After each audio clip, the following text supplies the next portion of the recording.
What if safety is a myth? We sold ourselves to sleep better at night, but the price of that sleep is waking up in a nightmare. The most dangerous room you'll ever be trapped in has no walls, no locks, no chains, nothing keeping you inside except the fire exit, the one that swings open the moment you push it, has been painted over in your mind so many times that you've forgotten it was ever a door at all. And here's the strange part. The thing that trapped you in that room, it's the same thing that will get you out. Fear built the walls, and fear, a different fear, a bigger fear, will tear them down. Because courage isn't the absence of fear. Courage is being more terrified of something else. Imagine you're standing at the mouth of a cave. Inside, there's a dragon. Scales like obsidian, breath like a furnace. Your instinct is to turn around and run back to the village, back to the warmth, back to the known. But now imagine that if you turn your head just slightly, you see two dragons chasing you. They are faster, hungrier, and they leave no scraps. Suddenly, the beast in front of you doesn't look like a death sentence. It looks like an escape route. You charge head on, not because you are brave, but because charging is the only statistical probability of survival. You attack without hesitation because the alternative is to be devoured from behind. Suddenly, that single dragon transforms from a monster into a math problem. 1 is less than 2. Forward becomes the only direction that makes sense. This isn't bravery in the storybook sense. The knight who feels no fear, the hero born without the capacity for doubt. This is something raw. This is fear economics. You're not charging at the dragon because you've conquered your terror. You're charging because the alternative terror is worse. The fire exit opens when staying inside the burning building becomes scarier than jumping. Most people spend their lives staring at the dragon in front of them, negotiating with it, explaining why now isn't the right time, and they rarely turn around. Because turning around would mean admitting that the fear of standing still might be worse than the fear of moving forward. We spend our lives waiting for the courage to arrive like a divine wind. But what if courage is just the product of positioning yourself between a rock and a much harder place? This isn't a story about bravery in the cinematic sense, no swelling music, no slow motion charge. This is about the math of fear, the economics of it, the exchange rate between the fear you tolerate and the fear you avoid. Because fear doesn't disappear, it just changes costumes. You don't eliminate fear by waiting, you just choose which one gets to grow. Most of the dragons chasing us aren't made of scales and fire. They're made of regret, of silence, of the slow accumulation of moments we didn't take. Afraid to fail? Perhaps. But what about the fear of looking back at 80 years old and realizing you spent your life auditioning for a role you never let yourself play? The fear of the thing you almost did, the book you almost wrote, the conversation you almost had, the person you almost became. Scrolling through memories you never created, a version of you who wonders what might have happened if you just turned the knob. That fear doesn't breathe fire, it suffocates slowly. Or take confrontation. Standing up for yourself feels dangerous. It risks conflict, rejection, escalation. But there's a quieter fear behind you, the fear of teaching the world how to treat you, of rehearsing silence so many times it becomes a reflex, of normalizing disrespect until it feels like furniture. One dragon threatens pain, the other threatens identity. Even thrill-seeking fears follow this pattern. Jumping out of a plane sounds terrifying until you imagine sitting back down, buckling the same seatbelt, landing with the same people, answering the same questions. Did you do it? No. And watching disappointment flicker across faces, not because you failed, but because you opted out. The jump lasts seconds. That moment lasts forever in your memory. The dragons behind you are always there. The question is whether you've learned to see them. Fear builds doors everywhere. Opportunities, decisions, conversations, all doors. And each door has a lock.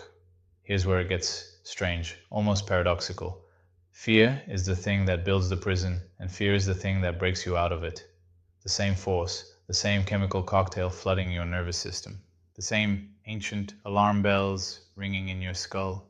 Think of fear as a wild horse. For most of your life, it's been dragging you wherever it wants to go. The goal isn't to kill the horse. You need that energy, that power, that urgency. The goal is to grab the reins, to point that terrified, thundering force towards something useful. But here's the puzzle. Which fear? And how do you aim it? We all have different maps, different doors, different keys.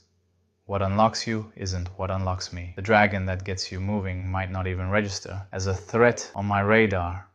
We're walking through the same forest, but we're seeing entirely different monsters. Some people respond to the fear of physical pain. Tell them they'll get shocked if they don't complete the task, and suddenly that task becomes very completable. Cold showers, same principle. Someone tells you, take a cold shower every morning, and if you skip it, you have to take a 10-minute ice bath. For some people, that's a terrifying equation. For others, it's just water, uncomfortable water, not the kind of fear that moves mountains. Just as we have phobias, irrational fears that grip us beyond all logic, like the person who sees a spider and forgets that they're 1,000 times its size, we also have what might be called antiphobias, irrational fears that work in our favor, fears that seem small to everyone else but feel enormous to us. These are your keys, these strange personal terrors that don't quite make sense to anyone else. Your job is to find them. Let me tell you about a strange key I found for myself. The threat of gradual discomfort doesn't move me. Tell me I'll have to take a cold shower for 1 minute if I don't do something, and if I still don't do it, 2 minutes, then 5, then 10, I'll sit there and let the counter climb. The accumulating consequence feels abstract, distant, like a storm on the other side of the mountain. But time running out, that's my dragon. Tell me I have 30 minutes to catch a train, and if I miss it, I wait an hour for the next one.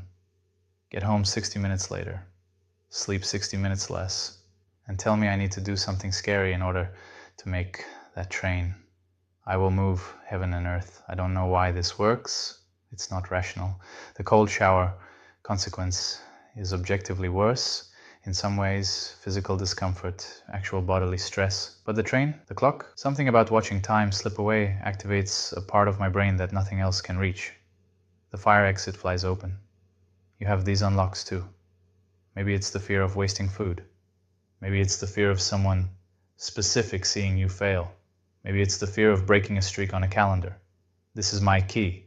It fits my specific lock. You have keys too. Hidden in the strangest places, fears that seem silly, irrational, disproportionate to everyone else, but hit you like a freight train. Your job is to go looking for them, but finding the key isn't enough. You have to believe it will turn. This brings us to the mechanism of enforcement. You have to believe yourself when you set the trap. If you say, if I don't do X, then Y happens, Y must happen. This isn't very hard, but it requires brutality. You just enforce it a couple of times. The more times you execute the consequence, without mercy on yourself, the more solid the fear becomes as a driving force. 5 times and it starts to feel real. 10 times and doubt begins to fade. 20 times and it becomes a pattern. 50 times and it's carved into your nervous system. You cannot let yourself off the hook. After you enforce 100 times in a row, the consequence becomes a fact in your mind. It stops being a threat and starts being a law of physics. And once it is a law, it becomes a fear in your heart. A fear strong enough to chase you toward the things you actually want. What starts as a thought in your mind becomes a fact in your gut. What begins as an intellectual exercise ends as a visceral truth. The fear you manufactured becomes indistinguishable from the fears you were born with. You forged yourself a new dragon, and this one works for you. This is strange work, but think about what you're really doing. You're not adding fear to your life. Fear is already there. Already running the show, already locking doors and building walls. You're just taking control of which fears get to steer. Right now, your fears are probably random, accumulated over a lifetime of experiences, traumas, close calls, and inherited anxieties. They're pointed in random directions, pulling you away from things you want, pushing you toward comfort zones that have long since stopped being comfortable. What if you could redesign the map? Keep the dragons. You need their energy, their urgency, but move them to different positions. Put them behind the things you're avoiding. Let them chase you toward the life you actually want. This is the architecture of self. You're not removing fear from the blueprint. You're just becoming the architect instead of the tenant. Fear is a mighty enemy in life. Most of the things you want most in life are standing on the other side of a fear you haven't overcome yet. a doorknob you haven't turned, a cave you haven't entered. And as nature would have it, fear is also the key. The door won't open because you stop being afraid. That's the fantasy, the lie we tell ourselves, that someday we'll be brave, someday we'll be ready, someday the fear will just dissolve. It won't. It never does. The door opens when something on this side becomes scarier than whatever's on the other side. When the dragon behind you grows large enough to dwarf the dragon ahead. When staying in the burning building becomes more terrifying than the leap through the smoke. Your assignment isn't to conquer fear. It's to catalog it, map it, understand which specific terrors move you and which ones don't.